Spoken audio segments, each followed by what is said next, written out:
बात है यार, जब भी तुम किसी को कुछ कामली समझाने का ट्राई करते हो ना, फ्रेंड्स, फैमिली या पार्टनर, तुम्हारे इंटेंशन तो अच्छे होते हैं लेकिन सामने वाला उसका अपोजिट रिएक्ट कर देता है। या तो इपोज करता है या इग्नोर कर देता है। तुम्हें लगता है कि यार मैंने तो सही बोला था, फिर ये क्यों हो गया। बट रिलैक्स, ये ना सिर्फ तुम्हारे साथ नहीं होता है। इंसान का ब्रेन ना एक फनी बग के साथ ही आता है।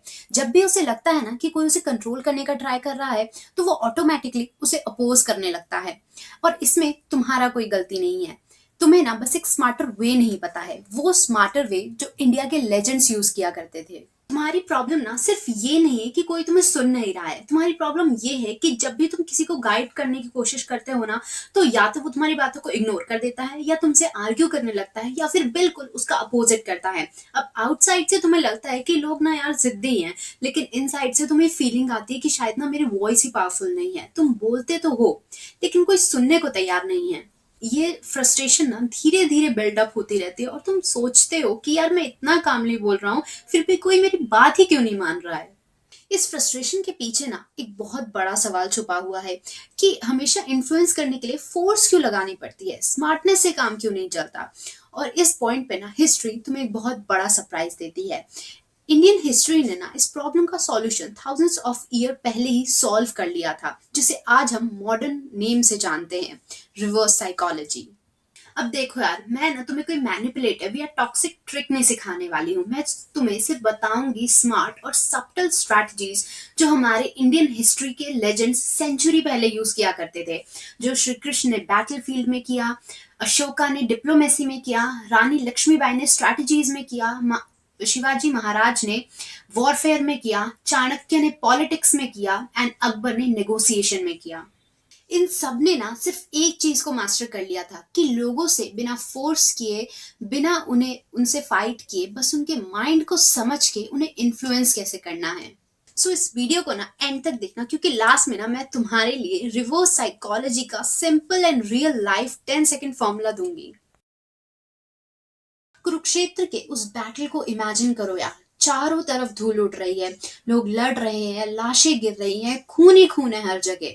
और बीच में अर्जुन खड़े हैं, कंप्लीटली शैटर्ड। उनके हाथ कांप रहे हैं, उनकी आंखों में कंफ्यूजन है और दिल में गिल्ट, फियर, डाउट है। अब ना वो आगे जा सकते हैं ना वो पीछे आ सकते हैं। ऐसे हालात में कोई नॉर्मल इंसान उन्हें क्या बोलता कि हिम्मत रखो, आगे बढ़ो, लड़ो। लेकिन श्री कृष्ण ने ऐसा नहीं कहा। वो अर्जुन के पास गए और उन्होंने कहा कि अर्जुन तुम छोड़ दो, चले जाओ, ये बैटलफील्ड ना तुम्हारे बस की बात नहीं है। और बस इस लाइन ने ना अर्जुन के अंदर के वॉरियर को जगा दिया। जब किसी वॉरियर को बोला जाता है ना कि मत लड़ो, तो उनका ईगो, उनकी प्राइड, उनकी आइडेंटिटी सब फ्लिप हो जाती है। अर्जुन उसी टाइम स्ट्रेट हुए और उन्होंने कहा कि नहीं, मैं लड़ूंगा। और यही था रिवर्स साइकोलॉजी का मास्टर स्ट्रोक।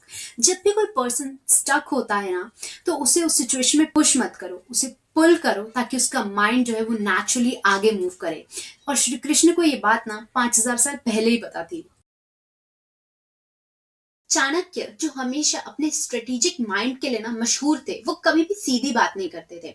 अगर वो चाहते थे कि किसी राजा का अटेंशन इस चीज पे जाए, तो वो कभी सीधा उन्हें नहीं बोलेंगे कि आप इस विषय में ध्यान दीजिए। नहीं, वो हमेशा बोलते थे कि ये तो छोटी सी चीज है, इसे रहने दो, इसमें कोई टाइम वेस्ट करने की जो है जरूरत नहीं है।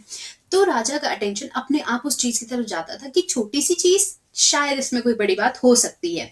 तो ऐसे ही जो चाणक्य थे, वो इनडायरेक्टली जो थे लोगों को इन्फ्लुएंस कर लेते थे और अपने मन चाहे आउटकम्स जो थे वो निकाल लेते थे। अब ये रिवर्स साइकोलॉजी का रूल समझो कि हमारा ब्रेन जो है वो हमेशा फॉरबिडन चीजों को ही ना चेज करता है। अगर तुम्हें बोला जाएगा ना कि यार ये चीज मत करो या इस चीज को इग्नोर करो, तो तुम्हारा दिमाग ना सबसे पहले उन चीजों की तरफ जाएगा। इमेजिन करो डेक्कन का वो रग टेरेन। शिवाजी महाराज अपने ओपोनेंट से घिरे हुए थे। जितने बड़े एनिमीज, उतने ज्यादा स्पाइस और उतने ही ज्यादा एजम्पशंस। और यहीं पे शिवाजी महाराज ने एक नेक्स्ट लेवल साइकोलॉजी ट्रिक का यूज किया था।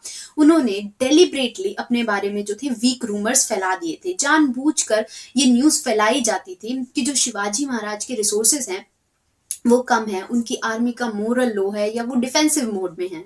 ये ऐसे सारे रूमर सुन के ना उनके एनिमीज रिलैक्स हो गए थे कि यार हमें कोई खतरा नहीं है। उनके पैटर्न्स जो थे वो एक्सपोज हो गए थे, उनके ब्लाइंड स्पॉट एक्सपोज हो गए थे। और तभी शिवाजी महाराज ने वही अटैक किया था उनपे जहां उन्हें लगा था कि वो सबसे ज्यादा सेफ हैं, और रिजल्ट कंप्लीट चेकमेट। अब यहाँ ट्रिक ये थी कि जब भी तुम अपने अपोनेंट के सामने खुद को वीक दिखा देते हो ना जानबूझ के, तो वो ओवर कॉन्फिडेंट हो जाता है। वो अपने प्लान्स, अपनी स्ट्रेटजी सब कुछ तुम्हें बता देता है, और ये तुम्हारे लिए ना एक पावर विंडो की तरह काम करता है। अब चलो मुगल कोर्ट में चलते हैं। Golden halls, diplomats, rival kingdoms, सब जो थे वो अकबर के साथ नेगोशिएशन करने आते थे। अब अकबर की एक ऐसी हैबिट थी जो उन्हें ना दूसरे रूलर से अलग बनाती थी। वो क्या करते थे कि वो किसी भी डिस्कशन की, नेगोशिएशन की स्टार्टिंग में ना सामने वाले को छोटी विंस दे देते थे। फॉर एग्जाम्पल कि अगर 5 पॉइंट्स पे डिस्कशन हो रहा है ना, तो वो पहले फर्स्ट या 2 माइनर पॉइंट्स पे ना एग्री कर लेते थे बिना किसी लड़ाई के। तो सामने वाले को लगता था कि नेगोशिएशन में उसका अपर हैंड है। और इस इल्यूजन ऑफ विनिंग ने ना सामने वाले के गार्ड जो थे वो डाउन कर दिए थे। उनका डिफेंसिवनेस जीरो, ईगो सेटिस्फाइड और माइंड ओपन हो गया था। और जब सामने वाला कंप्लीटली फ्रीली ब्रीथ कर रहा होता था ना, तब अकबर अपना एजेंडा जो थे वो स्लाइड करते थे। वो क्लॉ जो वो एक्चुअली उनसे मनवाना चाहते थे। और मोस्टली केसेस में ये होता भी था कि बिना किसी फाइट के ना सामने वाला वो क्लॉ एक्सेप्ट भी कर लेता था। इस रूल में क्या होता है कि जब भी तुम सामने वाले को दिखा देते हो या ऐसा एहसास करवा देते हो ना कि उसका अपर हैंड है या वो जीत रहा है, तो वो तुम्हें इन्फ्लुएंस करने की पावर जो है वो खो देता है, और वो पावर फिर तुम्हारे पास आ जाती है जो तुम इनडायरेक्टली उस पर यूज कर सकते हो। रानी लक्ष्मीबाई ने ना एक चीज बहुत अच्छे से समझ ली थी कि लोग वही एक्सपेक्ट करते हैं जो वो देखते हैं। ब्रिटिशर्स को रानी को देख के लगा था कि वो ना डिफेंसिव मोड में है, वो कुछ नहीं करेंगी, और रानी ने उन्हें वैसा ही बिलीव भी करने दिया। उनकी जो स्ट्रैटेजीज थी, उनकी जो प्रिपरेशन थी, वो इतनी क्वाइट थी, स्ट्रेटेजिक थी कि ब्रिटिशर्स को भनक भी नहीं लगी कि वो क्या करने वाली हैं। ब्रिटिशर्स को लगता था कि वो डर गई हैं, वो बैकफुट पे हैं, उनसे अब कुछ नहीं होगा। असली मूव बिल्कुल अपोजिट था। जब ब्रिटिशर्स ने लीस्ट एक्सपेक्ट किया था, तभी रानी ने उन पे fast, sharp and unpredictable attack कर दिया। ब्रिटिशर्स को पता ही नहीं लगा कि उनके साथ हुआ क्या था, क्योंकि वो इस चीज के लिए मेंटली प्रिपेयर्ड ही नहीं थे। उन्होंने जो स्ट्रैटेजी बनाई थी वो तो रानी के एक्सपेक्टेड बिहेवियर के बेस पे बनाई थी, और जब एक्सपेक्टेशन टूट गई तो उनकी स्ट्रैटेजीज भी टूट गई। देखो, जब तुम लोगों को वही दिखाते हो ना जो वो देखना चाहते हैं, तो वो अपने आप ही केयरलेस हो जाते हैं। और जैसे ही तुम उन पे अटैक करते हो तो उनकी जो एक्सपेक्टेशंस हैं वो टूट जाती हैं, उनकी स्ट्रैटेजीज पूरी बर्बाद हो जाती हैं। वो समझ ही नहीं पाते कि हुआ क्या है, और तुम बैटल में लड़ने से पहले ही जीत जाते हो। अशोका का सबसे बड़ा साइकोलॉजिकल मूव वो था जो दुनिया ने ना लीस्ट एक्सपेक्ट किया था। एक एम्पेरर जिसका नाम ही फियर क्रिएट कर देता था, जिनकी आर्मी अनस्टॉपेबल मानी जाती थी, एक दिन वो ही आके कह देते हैं दैट आई रिजेक्ट वायलेंस। उनके दुश्मन जो थे वो एकदम से अलर्ट हो गए थे। उन्हें लगा था कि अशोका जो है वो अब वीक हो गए हैं, उनकी जो साम्राज्य है वो कमजोर पड़ गया है। और जैसे ही उन्होंने अटैक करने का सोचा ना, उनका एग्रेशन खुद ब खुद ड्रॉप हो गया। क्यों? क्योंकि पीस का डिक्लेरेशन ना एक पावरफुल सिग्नल होता है। वो अपने अपोनेंट को ना कंफ्यूज कर देता है। वो सोचता है कि जब इतना पावरफुल एम्पेरर वॉलेंटरी वॉयलेंस को छोड़ रहा है, तो जरूर इसके पीछे ना कोई डीपर स्ट्रैटेजी होगी। And just like that Ashoka ने ना बिना तलवार उठाए सबका जो ऑफेंसिव माइंडसेट था ना वो डिसॉल्व कर दिया। देखो, कभी कभी एक स्टेप पीछे करना या विड्रॉल आपके अपोनेंट पे ना लड़ाई से ज्यादा डोमिनेंस जो है वो क्रिएट कर सकता है। और पीस जो है वो पावर का एक साइलेंट बट सबसे इफेक्टिव फॉर्म है। सोचो, अगर तुम्हारी बात को कोई बिना डिबेट के सुनने लगे, तुम जो कहो वो आदमी उसी डायरेक्शन में जाने लगे बिना किसी ईगो क्लैश या आर्गुमेंट के, तो ये ट्रांसफॉर्मेशन ना सिर्फ रिवर्स साइकोलॉजी से आ सकता है। धीरे धीरे तुम्हें लगेगा कि लोगों ने ना तुम्हें रेजिस्ट करना बंद कर दिया है, पुश बैक ऑलमोस्ट जीरो हो गया है। तुम्हारा जो इन्फ्लुएंस है वो लाउड नहीं होगा, वो साइलेंट होगा, सब्टल होगा, लेकिन पावरफुल होगा। तुम्हारे जो रिलेशनशिप है वो स्मूदर हो जाएंगे, वर्क में नेगोशिएशन जो है वो इजी हो जाएगा। लोग ना तुम्हारी बात को ऑर्डर की तरह नहीं, बल्कि इनसाइट की तरह मानकर फॉलो करेंगे। और भाई, ये रिस्पेक्ट ना कभी भी फोर्स से नहीं आएगी, ये समझने से मिलती है। जब तुम लोगों के माइंड को समझ कर उनसे डील करोगे ना, तो तुम नेचुरली एक लीडर बन जाओगे बिना लीडर डिक्लेयर हुए। सबसे इम्पोर्टेंट चीज कि यार रिवर्स साइकोलॉजी ना कोई मैनिपुलेशन नहीं है, ये वो साइंस है जो तुम्हें बताती है कि ईगो, रेजिस्टेंस और ह्यूमन इंस्टिंक्ट्स जो है वो काम कैसे करते हैं। और जब तुम ये चीजें समझ जाते हो ना, दुनिया तुम्हें फोर्स के थ्रू नहीं, इंटेलिजेंस के थ्रू फॉलो करती है।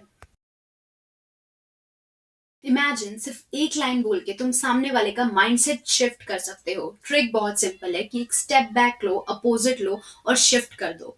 सिंपल।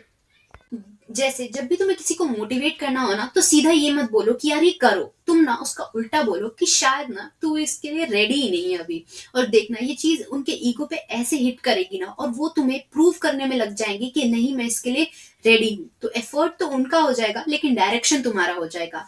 ये बहुत ही छोटी सी चीज है लेकिन इसका इम्पैक्ट जो है काफी मैसिव है। और अगर तुम्हें ये वीडियो पसंद आया हो तो इसे लाइक और शेयर जरूर करना, कमेंट करना और सब्सक्राइब करना मेरे चैनल को for more such updates. And I will see you next time. Till then take care and happy reading.